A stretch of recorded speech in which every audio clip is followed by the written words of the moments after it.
ದಿವಂಗತ ವಿಷ್ಣುವರ್ಧನ್ ಅವರ ಸಮಾಧಿ ತೆರವು ವಿಚಾರ ಈಗ ಮತ್ತೆ ಮುನ್ನೆಲೆಗೆ ಬಂದಿದೆ. ಅಭಿಮಾನ್ ಸ್ಟುಡಿಯೋ ಜಾಗದ ಸಂಬಂಧ ಹೊಸ ವಿವಾದ ಹುಟ್ಟುಕೊಂಡಿರುವಂತದ್ದು. ಅರಣ್ಯ ಇಲಾಖೆಯ ಜಾಗ ತಕ್ಷಣ ವಶಕ್ಕೆ ಪಡೆಯೋದಕ್ಕೆ ಒತ್ತಾಯವನ್ನು ಕೂಡ ಮಾಡಲಾಗ್ತಾ ಇದೆ. ವಿಷ್ಣುವರ್ಧನ್ ಅವರ ಸಮಾಧಿ ತೆರವು ವಿಚಾರ, ಅಭಿಮಾನ್ ಸ್ಟುಡಿಯೋ ಜಾಗದ ಸಂಬಂಧ ಈಗ ಹೊಸ ವಿವಾದ ಹುಟ್ಟುಕೋತಾ ಇರುವಂತದ್ದು. ಅರಣ್ಯ ಇಲಾಖೆಯ ಜಾಗವನ್ನ ತಕ್ಷಣ ವಶಕ್ಕೆ ಪಡಿಬೇಕು ಅಂತ ಒತ್ತಾಯ ಮಾಡಲಾಗ್ತಾ ಇದೆ. ವಿಎಸ್ಎಸ್ ಅಭಿಮಾನ್ ವಿಷ್ಣುವರ್ಧನ್ ಪುಣ್ಯಭೂಮಿ ಟ್ರಸ್ಟ್ ಈ ರೀತಿಯಾಗಿ ಮನವಿಯನ್ನ ಮಾಡಿರುವಂತದ್ದು. ಸರ್ಕಾರದ ಅನುಮತಿ ಇಲ್ಲದೆ ಸಮಾಧಿಯನ್ನ ಕೆಡವಿದಂತ ಆರೋಪ ಈಗ ಮಾಡ್ತಾ ಇದ್ದಾರೆ. 10 ಗುಂಟೆ ಜಾಗದಲ್ಲಿ ಸಮಾಧಿಯನ್ನ ನಿರ್ಮಿಸಲಾಗಿತ್ತು, ಅದನ್ನ ಧ್ವಂಸ ಮಾಡಿದ್ದಾರೆ. 2021ರಲ್ಲಿ 1 ಎಕರೆ ಜಾಗ 4 ಕೋಟಿಗೆ ಮಾರಾಟ ಮಾಡಿರುವಂತಹ ಆರೋಪವನ್ನ ಕೂಡ ಮಾಡ್ತಾ ಇರುವಂತದ್ದು. ಇನ್ನು 3 ಕೋಟಿ ಮುಂಗಡ ಹಣ ಸ್ವೀಕಾರವನ್ನ ಮಾಡಿ ನಿಯಮ ಉಲ್ಲಂಘಿಸಲಾಗಿದೆ. 2003ರಲ್ಲಿ ರಾಜ್ಯ ಸರ್ಕಾರದ ಆದೇಶವನ್ನ ಉಲ್ಲಂಘನೆ ಮಾಡಿದ್ದಾರೆ. ಸಮಾಧಿ ಪುನರ್ ನಿರ್ಮಾಣಕ್ಕೆ ಜಾಗ ಮೀಸಲು ಮಾಡಬೇಕು ಅಂತ ಬೇಡಿಕೆ ಇಟ್ಟಿರುವಂತದ್ದು.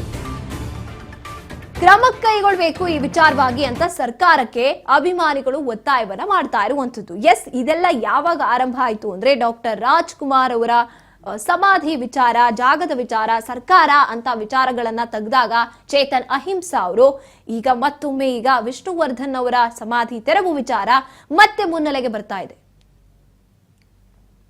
ಮುಖ್ಯಸ್ಥರು ಸೇರಿ ಅಂತಿಮವಾಗಿ ಅಭಿಮಾನ್ ಸ್ಟುಡಿಯೋವನ್ನು ವಶಪಡಿಸಿಕೊಳ್ಳಲು ಸಂಪೂರ್ಣ ವರದಿಯೊಂದಿಗೆ ರಾಜ್ಯ ತನಿಖಾ ತಂಡಕ್ಕೆ ವರದಿಯನ್ನು ಸಲ್ಲಿಸ್ತಾರೆ.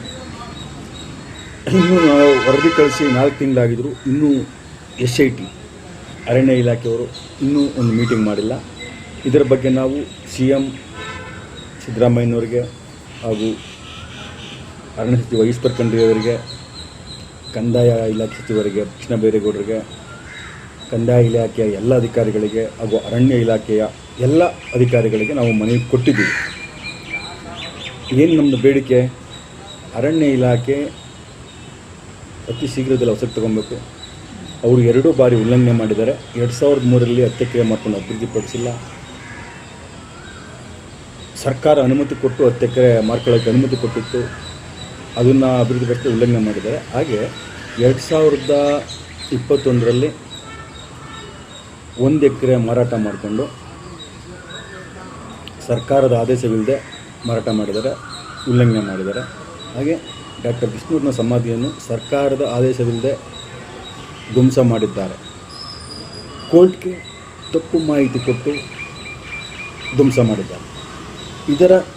ಈ ಬೇಡಿಕೆಗಳೊಂದಿಗೆ ನಾವು ಎಲ್ಲ ಇಲಾಖೆಗೂ ಮನವಿ ಕೊಟ್ಟಿದ್ದೀವಿ. ನಮ್ಮ ಬೇಡಿಕೆ ಏನಂದರೆ, ಅರಣ್ಯ ಇಲಾಖೆ ನಮಗೆ 10 ಗುಂಟೆ ಜಾಗ ಕೊಡಬೇಕು, ನಮಗೆ ಪುನರ್ ನಿರ್ಮಾಣ ಮಾಡಲಿಕ್ಕೆ. ನಾವು ನಿಮಗೆ 20 ಗುಂಟೆ ಜಾಗವನ್ನು ಅರಣ್ಯ ಪ್ರದೇಶಕ್ಕೆ ಹೊಂದಿಕೊಂಡಂತೆ ಕರ್ನಾಟಕದಲ್ಲಿ ನಾವು 1/2 ಎಕರೆ ಜಾಗ ನಾವು ಕೊಡ್ತೀವಿ ಅಂತ ನಮ್ಮ